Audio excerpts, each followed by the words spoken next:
సన్నిధి మినిస్ట్రీస్ తరపున అందరికీ హృదయపూర్వకమైన వందనాలు.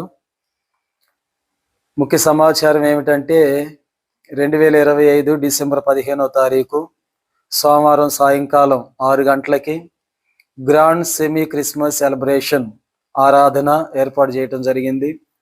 అడ్రస్ వచ్చేసి విజయవాడ పోరంకి మెయిన్ రోడ్ అమ్మటి ఏర్పాటు చేయటం జరిగింది. ఈ గ్రాండ్ సెమీ క్రిస్మస్ ఆరాధనకి విజయవాడ సంఘబిడ్డల తరపున, గుంటూరు సంఘబిడ్డల తరపున, ముఖ్యంగా ప్రభు సన్నిధి మినిస్ట్రీస్ తరపున అందరికీ ప్రేమపూర్వకమైనటువంటి ఆహ్వానాన్ని తెలియపరుస్తున్నాము. మరి విజయవాడలో దేవుడు మనకి ఇచ్చినటువంటి నూతన బ్రాంచ్ అది. మరి ఇది తొలి మీటింగ్ అని చెప్పాలి. మరి దేవుడు మనకి ఇచ్చినటువంటి ఆ సంఘంలో తొలి మీటింగ్ ఇది. కనుక బిడ్డలందరూ కూడా భారభరితమైన హృదయంతో, చాలా ప్రయాసతో దేవుని పని ప్రాంతంలో జరగాలి, దేవుని నామం ఆరాధించబడాలని మరి ఎంతో ప్రయాసపడుచున్నారు. దేవుని మహాకృప, మరి పనులు ఇప్పటికే చాలా వరకు దేవుడు జరిగించారు. ఫ్లెక్సీ విషయంలో, పాంప్లెట్ల విషయంలో, పోస్టర్స్ విషయంలో దేవుడు ఇప్పటికే చాలా పనులు జరిగించారు.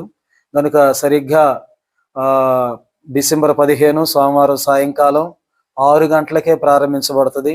కనుక ఈ మీటింగ్కి కుటుంబాలుగా మరి అందరూ కలిసి రావాల్సిందిగా ప్రేమపూర్వకమైనటువంటి ఆహ్వానాన్ని తెలియపరుస్తున్నాము.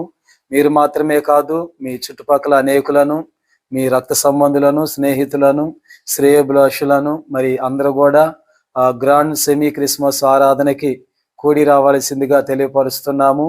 ఈ యొక్క క్రిస్మస్ ఆరాధనలో జరిగేటువంటి కార్యక్రమాలు ఏమిటంటే చిన్నపిల్లల డ్యాన్సులు ఉన్నాయి, అలాగనే కేక్ కటింగ్ ఉంటుంది, అలాగనే క్యాండిల్ సర్వీస్ ఉంటుంది, అలాగనే యేసుక్రీస్తు జన్మదిన వేడుక ప్రసంగం ఉండిద్ది, అలాగనే కొన్ని సాంగ్స్ ఉంటాయి. మరి ప్రారంభం నుంచి ముగింపు దాకా కూడా మరి యేసయ్య ఆశీర్వాదకరంగా జరిగించబోతున్నారు.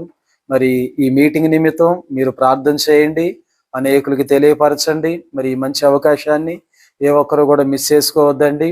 అందరూ కూడా డిసెంబర్ 15వ తారీఖు సోమవారం వచ్చింది, సాయంకాలం కుటుంబాలుగా కలిసి రావాలి. అందరం కలిసి దేవుణ్ణి ఆరాధిద్దాం. మరి అనేకులకు కూడా ఈ సమాచారాన్ని తెలియపరచండి. ఎందుకంటే కాలం సమీపమై ఉన్నది, దేవుడు త్వరగా రాబోతున్నారు. మరి యేసుక్రీస్తు యొక్క సువార్తను మనం అందరం ప్రకటించాలి. కనుక దీంట్లో భాగంగా దేవుని బిడ్డలు కష్టపడుతున్నారు. మీరు కూడా అనేకులకి ఈ సమాచారం తెలియపరచండి. ఆ దినం ఎటువంటి పనులు పెట్టుకోవద్దు, ప్రయాణాలు పెట్టుకోవద్దు. మరి ఇదే ప్రత్యేకమైనటువంటి అందరికీ ప్రతి ఒక్కరికి ఇదే ప్రేమపూర్వకమైనటువంటి ఆహ్వానం. ఈ మీటింగ్ కొరకు ప్రార్థన చేయండి.